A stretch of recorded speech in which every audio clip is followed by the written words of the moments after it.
আসসালামু আলাইকুম, welcome to my channel. আজকে আপনাদের সাথে শেয়ার করব খোলা পিঠার রেসিপি।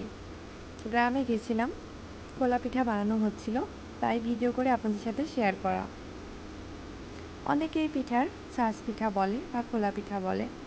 আজকে আমি আপনাদের সাথে শেয়ার করব নতুন খোলায় কিভাবে এই পিঠা বানানো হয়। তো চলুন ফুল রেসিপি দেখে নেওয়া যাক। দেখতেই পাচ্ছেন একটা পাতিল নেওয়া হয়েছে আর হালকা গরম পানি নেওয়া হয়েছে। দিয়ে দেওয়া হচ্ছে চালের গুঁড়া। অবশ্যই চালের গুঁড়া নিতে হবে, এই পিঠাটা বানানোর ক্ষেত্রে কিন্তু চালের গুঁড়া লাগে।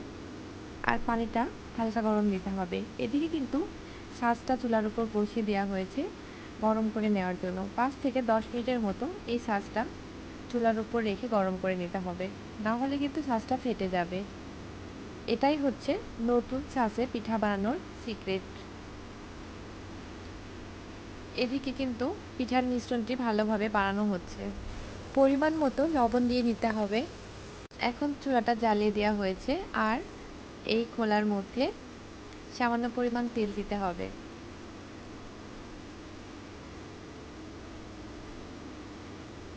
এখানে সয়াবিন তেল দেওয়া হয়েছে। তেলটা এখন ভালোভাবে মিশিয়ে নিতে হবে সব জায়গায়।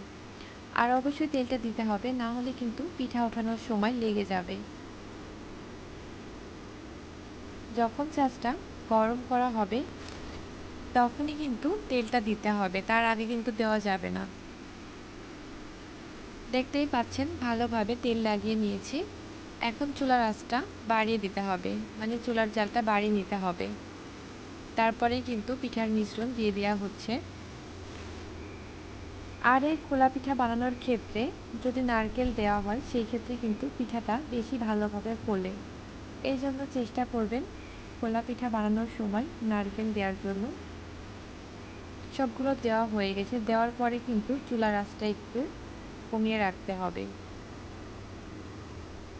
হয়ে গেছে, এখন উঠিয়ে নেওয়া হচ্ছে। একইভাবে সবগুলা পিঠা বানিয়ে নেওয়া হবে। আর পিঠার সাথে কিন্তু কচুর শাক আছে, আমরা সবাই মিলে খাবো। কচুর শাকের রেসিপি কিন্তু আপনাদের সাথে শেয়ার করিনি, দেখিয়ে দিচ্ছি। দেখুন এখন আমরা পিঠা খাবো, আপনাদেরকে খাওয়াতে পারছি না, আপনারা বানিয়ে খাবেন।